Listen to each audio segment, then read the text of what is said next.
Gary Payton out indefinitely. Lakers nagtanggal ng player pero worth it ang ipinalit. At Curry pinapakitang handa ng bumalik sa laro. Ngunit bago ang lahat, kung gusto nyo ng matibay na basketball shoes, New Luka 3, mabibili lamang sa halagang $2,899. I-click lang ang link sa comment section. Ang naghihingalong Golden State Warriors ay muling nakatanggap ng dagok sa pamamagitan ng isa pang injury habang papalapit ang mas matinding labanan para sa postseason na may 10 laro na lang ang natitira sa regular season. Nitong Biyernes, iniulat ni Anthony Slater ng The Athletic na ang mahalagang reserbang si Gary Payton ay mawawala ng hindi tiyak kung gaano katagal dahil sa injury sa right thumb. Si Payton ay may average na 11.5 points in 46.4% shooting from the 3-point range with 4 rebounds, 1.4 assists, at 1.3 steals in just 21 minutes in 11 games this March. Ang kanyang biglaang pag-usbong sa opensa bilang isang defensive guard ay naging mahalagang bahagi ng rotation ng team. Wala ng margin para sa pagkakamali. Natalo ang Warriors sa kanilang huling 2 laro nang wala ang kanilang franchise star na si Stephen Curry, pelvic contusion, dahilan upang mawala ang kanilang matibay na hawak sa ika-6 na pwesto sa matinding Western Conference. Nasabayan na sila ng Los Angeles Clippers matapos talunin ng Clippers ang New York Knicks noong Huwebes. Samantala, ang Minnesota Timberwolves ay kalahating laro na lang ang pagitan sa kanila, kaya't lalong lumiit ang puwang para sa pagkakamali sa lumalaban na Warriors. Ayon sa tangkaton, ang Warriors ang may pinakamahirap na natitirang schedule sa 3 koponang lumalaban para sa ika-6 na pwesto na may direktang pagpasok sa playoffs. Sila ang may ika-12 pinakamahirap na schedule, kung saan kalahati ng kanilang natitirang 10 laro ay laban sa 4 sa 5 pinakamalalakas na koponan sa West: Houston Rockets, Denver Nuggets, Memphis Grizzlies, Los Angeles Lakers, pati na rin ang Clippers. Samantala, ang Timberwolves na may pang-6 na pinakamadaling schedule ay may 4 sa kanilang huling 9 na laro laban sa mga koponang wala na sa laban para sa playoffs.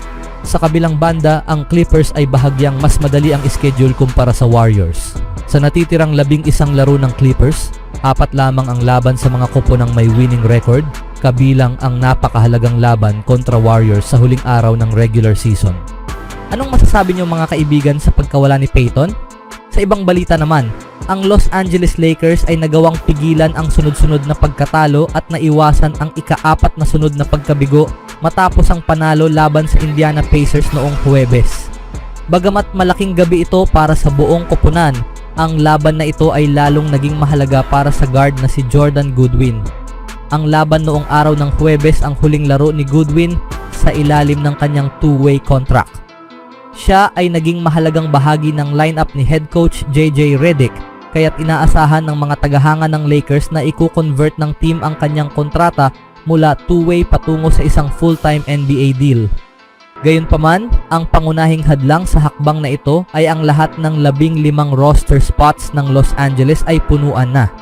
Nangangahulugan ito na kailangang may isang veteranong manlalaro na pakawalan upang magkaroon ng puwang para sa dating St. Louis standout.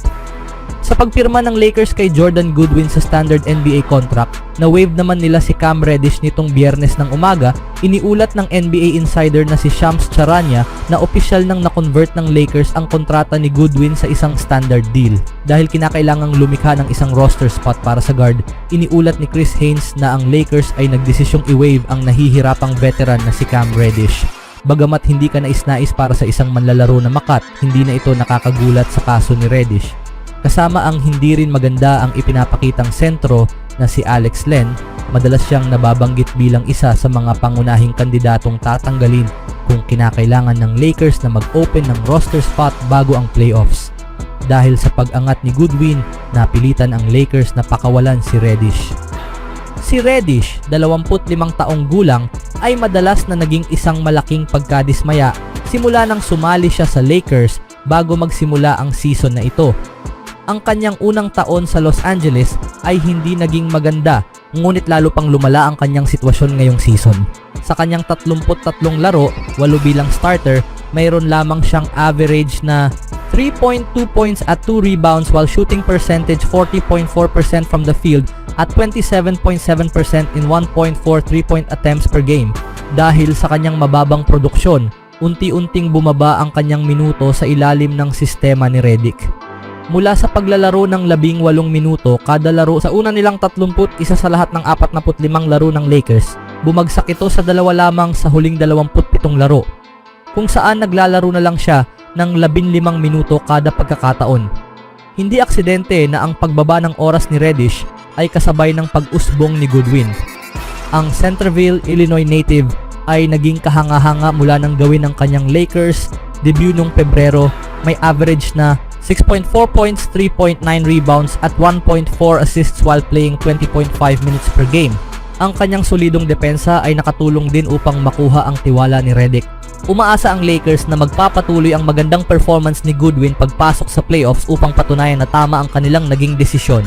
Sa kasamaang palad, ang deadline para sa playoff eligibility waiver ng NBA ay noong Marso 1, kaya't hindi na maaring lumaro si Reddish sa postseason kahit makahanap agad siya ng bagong koponan.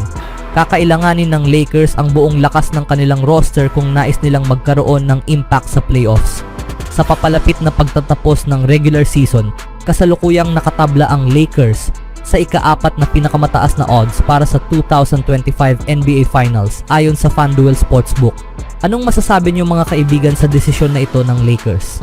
Sa sumunod na balita naman, umaasa ang Golden State Warriors na makakabalik na si Stephen Curry mula sa injury at mukhang may positibong balita tungkol sa kanyang pagbabalik ayon kay Anthony Slater ng The Athletic.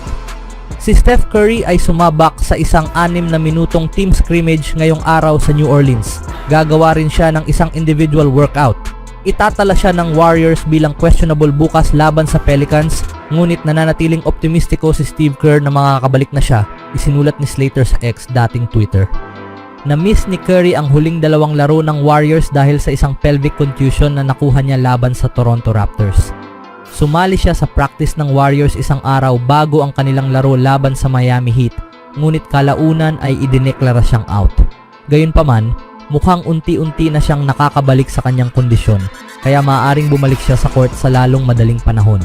Kahalagahan ng pagbabalik ni Curry. Habang papalapit ang postseason, napakahalaga para sa Warriors na manatiling malusog. Si Curry, na siyang pinakamahusay na manlalaro ng team, ay naglalaro ng ilan sa kanyang pinakamagandang basketball ngayong season mula nang dumating si Jimmy Butler sa trade deadline. Bukod sa balita kay Curry, mawawala rin nga ng matagal si Gary Payton dahil sa isang ligament tear sa kanyang kaliwang kamay sa kanyang shooting hand. Dahil dito sina Butler at Draymond Green ang kailangang manguna sa koponan, ngunit hindi naging matagumpay ang dalawa sa pagbuhat sa Warriors dahil natalo sila sa kanilang huling 2 laro mula nang mawala si Curry. Mas maaga siyang makabalik, mas malaki ang tsansang matapos ng Warriors ang regular season ng malakas at makapasok sa top 6 ng Western Conference standings. Lalaban para sa ika-6 na pwesto.